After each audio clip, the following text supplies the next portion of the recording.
Hi everyone. So இன்றைக்கி நம்ம என்ன பார்க்க போகிறோம் அப்படின்னா, சில நேரம் நம்ம கம்யூனிகேட் பண்ணும்போது சொல்லுவோம், நான் கன்ஃபியூஸ் ஆகிட்டேன், நான் ஷாக் ஆகிட்டேன், நான் அவனை கன்ஃபியூஸ் பண்ணிட்டேன் அப்படின்னு சொல்லுவோம் இல்லையா? ஸோ இந்த மாதிரி விஷயங்களை எப்படி இங்கிலீஷில் சொல்கிறது?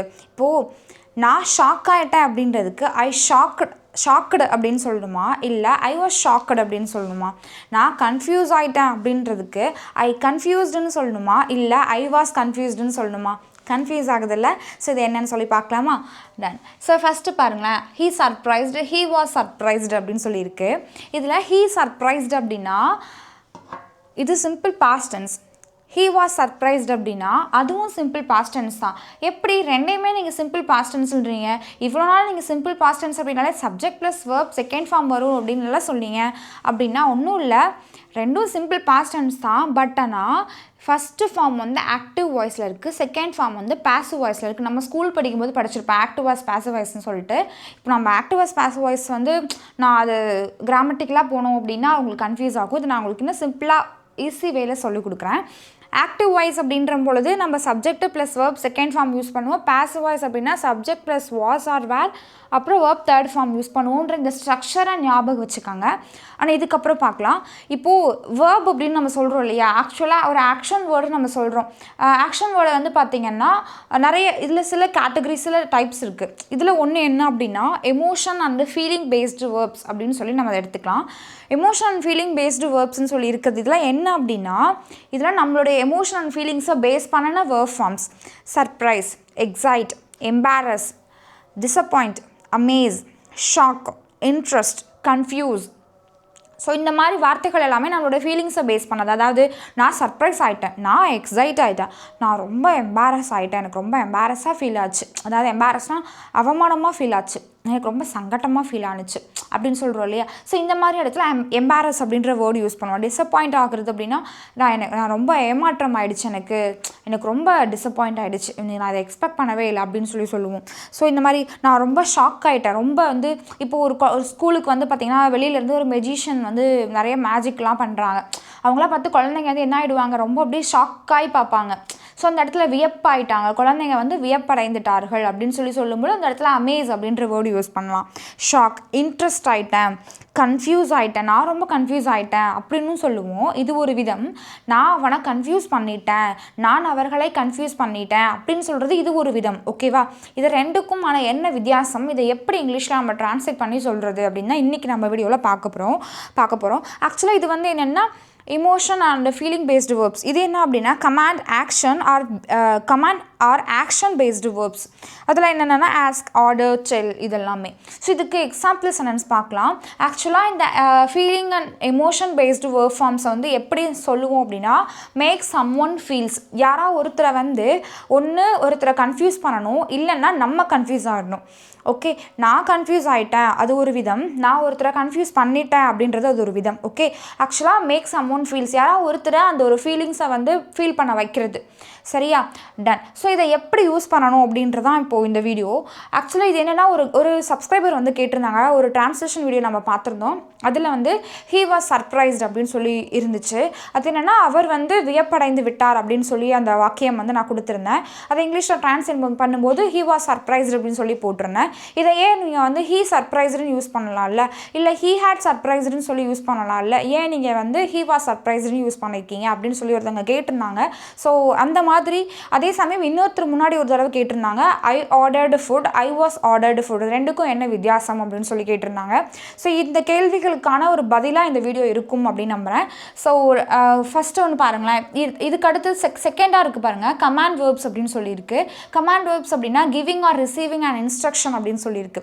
ஒரு இன்ஸ்ட்ரக்ஷனாக ஒன்று கொடுக்கணும், அதாவது ஒருத்தரை வந்து இன்ஸ்ட்ரக்ஷன் கொடுக்கணும், இல்லைன்னா அந்த இன்ஸ்ட்ரக்ஷன் நம்ம வந்து ரிசீவ் பண்ணணும். ஓகே, ஜஸ்ட் இதை புரிஞ்சுக்கோங்க. நான் இதனுடைய எக்ஸாம்பிள் சென்டென்ஸ் பார்க்கும்போது உங்களுக்கு இன்னும் தெளிவாக புரியும். ஓகே, இப்போது ஃபஸ்ட் சென்டென்ஸ் இருக்குது பாருங்கள், நான் அவனை குழப்பமாக்கினேன் அப்படின்னு இருக்குது, நான் குழப்பமானேன் இருக்குது. ஓகே, ஸோ இதை நீங்கள் குழப்பமாய்க்க வேண்டாம், இது தெளிவாக நான் சொல்கிறேன் பாருங்கள். இப்போ முதல் சென்டென்ஸ் இருக்குது பாருங்கள், நான் அவனை குழப்பமாக்கினேன் அப்படின்னு சொல்லியிருக்கு இல்லையா? ஸோ இப்போ நான் அப்படின்றதுக்கு இங்கிலீஷ் நாம் என்னென்னு சொல்லுவோம், ஐ அப்படின்னு சொல்லுவோம். அவனை குழப்பமாக்கினேன் அப்படின்னு சொல்லியிருக்கு. ஒருத்தரை கன்ஃபியூஸ் பண்ணுறது, ஒருத்தரை சர்ப்ரைஸ் பண்ணுறது, இந்த மாதிரி சொல்லும் பொழுது நம்ம டேரெக்டாக இங்கே வாஸ் ஆர் வேர் யூஸ் பண்ணாமல் வேர்ப் செகண்ட் ஃபார்மை டேரெக்டாக யூஸ் பண்ணிடணும். சரியா? இப்போ இதில் வேர்ப் என்னது? குழப்பமாக்கினேன் அப்படின்றது. அப்போது அந்த இடத்துல என்ன நம்ம யூஸ் பண்ணணும்? அதனுடைய இங்கிலீஷ் என்ன சொல்லுவோம் குழப்பமாக்கிறதுக்கு? கன்ஃபியூஸ். கன்ஃபியூஸுடைய செகண்ட் ஃபார்ம் என்ன? ஐ கன்ஃபியூஸ்ட். ஐ கன்ஃபியூஸ்டு அவனை. யாரை? அவனை. அப்போ இந்த இடத்துல ஹிம். ஐ கன்ஃபியூஸ்டு ஹிம் அப்படின்னா நான் அவனை குழப்பமாக்கினேன் அப்படின்னு அர்த்தம். இதே நான் குழப்பமானேன் அப்படின்னு சொல்கிறோம் இல்லையா? இப்போ அந்த இடத்துல நான் அப்படின்றதுக்கு ஐ யூஸ் பண்ணுவோம். இந்த இடத்துல குழப்பமானேன், சர்ப்ரைஸ் ஆனேன் அப்படின்னு சொல்லும்போது இங்கே வாஸ் ஆர் வேர் யூஸ் பண்ணணும். இங்கே ஐ வந்திருக்கு, நான் தான் இங்கே வாஸ் யூஸ் பண்ணுறேன். உங்களுக்கு ஆல்ரெடி தெரியும் I V you they. I வந்துச்சுன்னா ஐ, ஹீ, ஷீ, இட் வந்தால் வாஸ் யூஸ் பண்ணணும். வி, யூ, தே வந்துச்சுன்னா வேர் யூஸ் பண்ணணும் அப்படின்னு உங்களுக்கு தெரியும். ஸோ நான் குழப்பமானேன் அப்படின்ற போது ஐ பக்கத்தில் நம்ம வாஸ் யூஸ் பண்ணியாச்சு. குழப்பமானேன் அப்படின்ற போது கன்ஃபியூஸ்டு. ஐ வாஸ் கன்ஃபியூஸ்டு அப்படின்னா நான் கன்ஃபியூஸ் ஆகிட்டேன் அப்படின்னு சொல்லலாம். ஓகே, நான் குழப்பமானேன், நான் கன்ஃபியூஸ் ஆனேன், நான் கன்ஃபியூஸ் ஆகிட்டேன் அப்படின்னு சொல்லும் பொழுது ஐ வாஸ் கன்ஃபியூஸ்டு அப்படின்னு சொல்லலாம். இது வந்து என்னென்னா இது எல்லாமே பாஸ்ட் சிச்சுவேஷன். ஓகே, இதே ப்ரெசன்ட் சிச்சுவேஷனாக இருந்துச்சுன்னா எப்படி சொல்லுவோம்? இது அடுத்த வீடியோவில் நான் சொல்கிறேன். நான் இதை சொல்லி உங்களை கன்ஃபியூஸ் பண்ண விரும்பலை. ஸோ இப்போ ஐ வாஸ் கன்ஃபியூஸ்டு அப்படின்னு சொல்லியாச்சு. அடுத்தது நான் அவளை சர்ப்ரைஸ் ஆக்கினேன் அப்படின்னு சொல்லியிருக்கு. ஓகே, நான் அவளை சர்ப்ரைஸ் ஆக்கினேன் அப்படின்ற போது நான் அப்படின்றதுக்கு ஐ யூஸ் பண்ணுவோம். ஓகே, நான் குழப்பமாக்கினேன், சர்ப்ரைஸ் ஆக்கினேன் அப்படின்னு சொல்லும் பொழுது டைரெக்டாக வந்து வேர்ப் செகண்ட் ஃபார்மை யூஸ் பண்ணுவோம். அப்போது ஐக்கு அடுத்ததாக இதில் என்ன வேர்பு? சர்ப்ரைஸ் ஆக்கினேன். சர்ப்ரைஸ் அப்படின்றது தான் வந்து வேர்பு இல்லையா? ஸோ இப்போ இந்த இடத்துல சர்ப்ரைஸுடைய செகண்ட் ஃபார்ம் என்ன? சர்ப்ரைஸ்டு. ஓகே, ஐ சர்ப்ரைஸ்டு. யாரை சர்ப்ரைஸ் ஆக்கினேன்? அவளை. அப்போ ஐ சர்ப்ரைஸ்டு ஹர். ஐ சர்ப்ரைஸ்டு ஹர். நான் அவளை சர்ப்ரைஸ் ஆக்கினேன். அவளுக்கு வந்து பர்த்டே வந்துச்சு போன வாரம், நான் அவளை சர்ப்ரைஸ் ஆக்கினேன் அப்படின்னு சொல்லும் பொழுது ஐ சர்ப்ரைஸ்டு ஹர் அப்படின்னு சொல்லுவோம். நான் சர்ப்ரைஸ் ஆனேன், நான் அவளை சர்ப்ரைஸ் ஆக்கினேன்னு போனேன்னா அங்கே போயிட்டு அந்த பிளேஸை பார்த்ததும் நான் சர்ப்ரைஸ் ஆகிட்டேன் அப்படின்னு நம்ம சொல்லுவோம். அப்போது நான் சர்ப்ரைஸ் ஆனேன், சர்ப்ரைஸ் ஆகிட்டேன் அப்படின்னு சொல்லும் பொழுது I was surprised. I was surprised. நான் சர்ப்ரைஸ் ஆகிட்டேன் அப்படின்னு சொல்லலாம். ஓகே, இப்போ பாருங்கள், இப்போ இந்த உங்களுக்கு I confused, I was confused, I surprised, I was surprised, he surprised, he was சர்ப்ரைஸ்டுக்கான டிஃப்ரென்ஸ் வந்து புரிஞ்சிருக்கும்னு நினைக்கிறேன். ஹீ சர்ப்ரைஸ்டு அப்படின்னா அவன் சர்ப்ரைஸ் ஆக்கினா, ஹீ வாஸ் சர்ப்ரைஸ் அப்படின்னா அவன் சர்ப்ரைஸ் ஆகிட்டான் அப்படின்னு அர்த்தம். Okay, done. இப்போ பாருங்கள், ஐ டிசப்பாயிண்டட் தெம் அப்படின்னு இருக்கு. அவங்க என்னை ரொம்ப என்கிட்ட எக்ஸ்பெக்ட் பண்ணாங்க, கடைசியாக நான் என்ன பண்ணிட்டேன்னா அவங்கள டிசப்பாயிண்ட் பண்ணிட்டேன் அப்படின்னு சொல்லும்போது ஐ டிசப்பாயிண்டட் தெம். நான் அவர்களை டிசப்பாயிண்ட் பண்ணிட்டேன் அப்படின்னு அர்த்தம். செஸ் விளையாடிட்டுருக்கோம். ஓகே, எனக்கு ஆப்போசிட் ஒரு பாய் வந்து செஸ் விளையாடிட்டுருக்காங்க. இப்போ என்னோட சைடு வந்து என்னை என்கரேஜ் பண்ணுறதுக்கு ஒரு 10 பேர் இருக்காங்கன்னா அவங்க என்கிட்ட ரொம்ப எக்ஸ்பெக்ட் பண்ணிகிட்டு இருப்பாங்க. நான் தான் ஜெயிப்பேன் அப்படின்னு சொல்லி எக்ஸ்பெக்ட் பண்ணிகிட்டு இருப்பாங்க. பட் நான் அந்த மேட்ச்சில் வந்து வின் பண்ணலை அப்படின்ற போது இப்போ நான் சொல்லுவேன், என்னை ரொம்ப 10 பேர் வந்து எக்ஸ்பெக்ட் பண்ணிகிட்டு இருந்தாங்க நான் வின் பண்ணணும் அப்படின்ட்டு, நான் அவங்கள ரொம்ப டிசப்பாயிண்ட் பண்ணிட்டேன் அப்படின்னு சொல்லும் பொழுது ஐ டிசப்பாயிண்டட் தெம் அப்படின்னு சொல்லலாம். ஓகே, கடைசியாக மேட்ச்சில் தோத்துட்டேன்னா நானே டிசப்பாயிண்ட் ஆகிட்டேன் அப்படின்னு சொல்லும்போது ஐ வாஸ் டிசப்பாயிண்டட் அப்படின்னு சொல்லலாம். இப்போ சிச்சுவேஷன் புரியுதா? I disappointed them, I was disappointed. Okay, அடுத்தது பாருங்கள், ஐ வாஸ் டிசப்பாயிண்டட். அடுத்தது தே வேர் இன்ட்ரெஸ்டட் அப்படின்னா they were interested to watch cricket match அப்படின்னா கிரிக்கெட் மேட்ச் வந்து நேற்று ரொம்ப சுவாரஸ்யமாக போணுச்சா, அவர்களெல்லாம் கிரிக்கெட் பார்க்குறதுக்கு ரொம்ப வந்து இன்ட்ரெஸ்ட் ஆகிட்டாங்க அப்படின்னு சொல்லும்போது இன்ட்ரெஸ்ட் ஆனார்கள் அப்படின்னு சொல்லும்போது தே வேர் இன்ட்ரெஸ்டட். அவர்கள் இன்ட்ரெஸ்ட் ஆனார்கள், ஆர்வமானார்கள். எதுக்கு? டு வாட்ச் கிரிக்கெட் மேட்ச் பார்க்குறதுக்கு. ஓகே, அப்போது they were interested to watch cricket match அப்படின்னு சொல்லலாம். ஓகே, அடுத்தது the teacher excited the students அப்படின்னு சொல்லியிருக்கு. the teacher excited the students அப்படின்னா டீச்சர் ஸ்டூடெண்ட்ஸை வந்து எக்ஸைட் ஆக்குனாங்க. எக்ஸைட் அப்படின்னா உற்சாக பார்க்குறது. ஓகே, ரொம்ப ஒரு விஷயத்த வந்து சொல்லித்தரும்பொழுது ஒரு எக்ஸைட்டடாக சொல்லித்தர்றது, ஒரு உற்சாகத்தோடு சொல்லிக் கொடுக்குறது, அந்த மாதிரி. ஸோ டீச்சர் வந்து ஸ்டூடெண்ட்டை வந்து எக்ஸைட் ஆக்குனாங்க அப்படின்னு அர்த்தம். ஸோ இந்த டீச்சர் எக்ஸைட்டட் த ஸ்டூடெண்ட்ஸ் அப்படின்னு அர்த்தம். இந்த உடனே டீச்சர் வந்து ஸ்டூடெண்ட்ஸை எக்ஸைட் ஆக்குனாங்க, ஸ்டூடெண்ட்ஸ் என்ன ஆகிட்டாங்க, அவங்களும் எக்ஸைட் ஆகிட்டாங்க அப்படின்னு சொல்லும்போது இந்த ஸ்டூடெண்ட்ஸ் வேர் எக்ஸைட்டட். நான் இந்த இடத்துல வேர் யூஸ் பண்ணியிருக்கேன், கவனிச்சிங்களா? ஏன் நாங்கள் வேர் யூஸ் பண்ணியிருக்கேன்? Because subject is plural subject, so that is why I have used here were. அதனால தான் நான் இங்கே வேர் யூஸ் பண்ணியிருக்கேன். இந்த ஸ்டூடெண்ட்ஸ் வேர் எக்ஸைட்டட். இதே ஸ்டூடெண்ட்ஸ்னு இல்லாமல் இந்த ஸ்டூடெண்ட் அப்படின்னு மட்டும் இருந்துச்சுன்னா இந்த ஸ்டூடெண்ட் வாஸ் எக்ஸைட்டட் அப்படின்னு சொல்லியிருப்பேன் இல்லையா?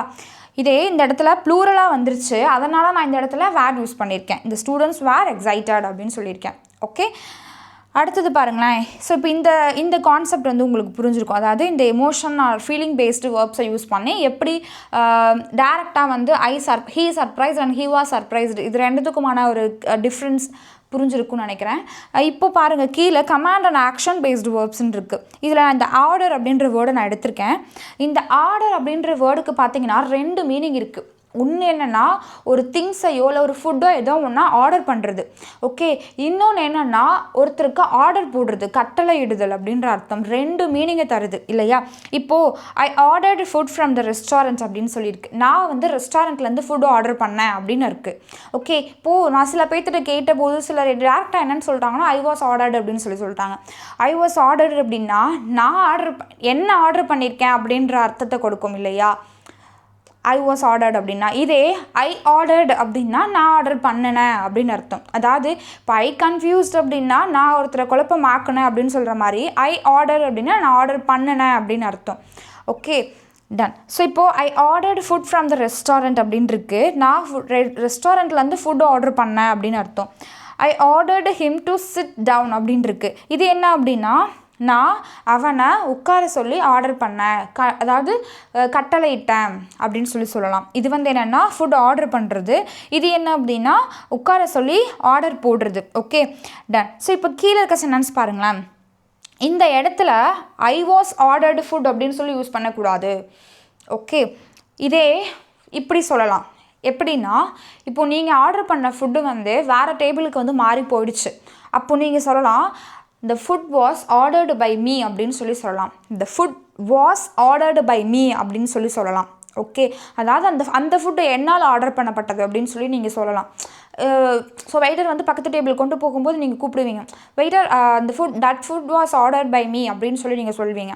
இல்லைனா ஐ ஆர்டர்டு தட் ஃபுட் அப்படின்னு சொல்லி நீங்கள் சொல்லலாம். Okay, done. So I was ஆர்டர்டுன்னு யூஸ் பண்ணக்கூடாது. சொன்னால் என்னன்னு சொல்லணும்? ஐ ஆர்டர்டு தட் ஃபுட், அந்த ஃபுட்டை நான் ஆர்டர் பண்ணேன் அப்படின்னு சொல்லுவோம். இல்லைன்னா that food was ordered by me அப்படின்னு சொல்லலாம். அப்போது அந்த ஃபுட்டு என்னால் ஆர்டர் பண்ணப்பட்டது அப்படின்னு சொல்லலாம். Okay, done. ஸோ அடுத்தது பாருங்கள், I was ordered to leave the room அப்படின்னு சொல்லியிருக்கு. I was ordered to leave the room அப்படின்னா எனக்கு என்ன கட்டளையிடப்பட்டது? ஓகே, என்னை கட்டளையிடப்பட்டது என்னென்னு? டு லீவ் த ரூம், ரூமை விட்டு வெளியில் போக சொல்லி என்ன ஆர்டர் பண்ணப்பட்டாங்க, அதாவது என்னை கட்டளையிடப்பட்டார்கள் அப்படின்னு சொல்லலாம். I was order to finish the work quickly, இந்த ஒர்க்கை குயிக்காக ஃபினிஷ் பண்ண சொல்லி எனக்கு ஆர்டர் பண்ணப்பட்டிருக்கு அப்படின்னு சொல்லும் பொழுது I was order to finish the work quickly. So ஆனால் இந்த கட்டளையிடப்பட்டது அப்படின்ற இடத்துல I was ordered to finish the work, I was completed to finish the work, I was ordered to complete the work அப்படின்னு சொல்லி நம்ம சொல்லலாம். ஆனால் ஐ வாஸ் ஆர்டர்டு த ஃபுட் அப்படின்னு சொல்லக்கூடாது. ஓகே, டேரெக்டாக ஐ ஆர்டர்டு த ஃபுட் அப்படின்னு சொல்லலாம். ஓகே, இல்லைனா the food was ordered by me அப்படின்னு சொல்லலாம். Okay, done. ஸோ இப்போது இந்த கான்செப்ட் உங்களுக்கு நல்லா புரிஞ்சிருக்கும் நம்புறேன். இங்கே ஹோம்ஒர்க் சென்டென்ஸ் உங்களுக்கு 3 கொடுத்துருக்கேன் பாருங்கள். அவன் என்னை சங்கடமாக்கிட்டான் அப்படின்னு சொல்லியிருக்கு. சங்கடமாக்குறதுனா எம்பாரஸாக ஃபீல் பண்ண வைக்கிறது. ஓகே, எம்பாரஸ் அப்படின்னா சங்கடமாக்குறது. ஓகே. ஸோ அவன் என்னை மாக்கினான் அப்படின்னு சொல்லியிருக்கு. நான் சங்கடமானேன் அப்படின்னு சொல்லியிருக்கு. அவன் என்னை சர்ப்ரைஸ் ஆக்குனா, அவன் சர்ப்ரைஸ் ஆனான் அப்படின்னு இருக்கு. இங்கே கொடுத்துருக்கேன் இல்லையா, இந்த வாக்கியங்களை நிறைய நல்லா படித்து பார்த்து கரெக்டாக அதை ட்ரான்ஸ்லேட் பண்ணி கமெண்ட்டில் மென்ஷன் பண்ணுங்கள். அண்ட் இன்கேஸ் இதில் ஏதாவது டவுட் இருந்துச்சு, இல்லை உங்களுக்கு நீங்கள் கன்ஃபியூஸ் ஆகிட்டீங்க அப்படின்னாலும் கமெண்ட்டில் சொல்லுங்கள். அகெயின் நான் இதை வேறு விதமாக எக்ஸ்பிளைன் பண்ண ட்ரை பண்ணுறேன். ஓகே. அண்ட் இல்லை கமெண்ட்லேயே வந்து உங்களோட டவுட்டை கிளியர் பண்ண நான் ட்ரை பண்ணுறேன். அண்ட் ஸோ இந்த வீடியோ உங்களுக்கு யூஸ்ஃபுல்லாக இருந்துச்சு அப்படின்னா உங்களோட ஃப்ரெண்ட்ஸ்க்கும் ஷேர் பண்ணுங்கள். அண்ட் மறக்காமல் ஆன்சரை வந்து கமெண்ட்டில் சொல்லுங்கள். இன்றைக்கி தான் ஃபஸ்ட் டைம் நம்ம வீடியோ பார்க்குறீங்க அப்படின்னா மறக்காமல் நம்ம சேனலை சப்ஸ்கிரைப் பண்ணுங்கள். Okay, thank you.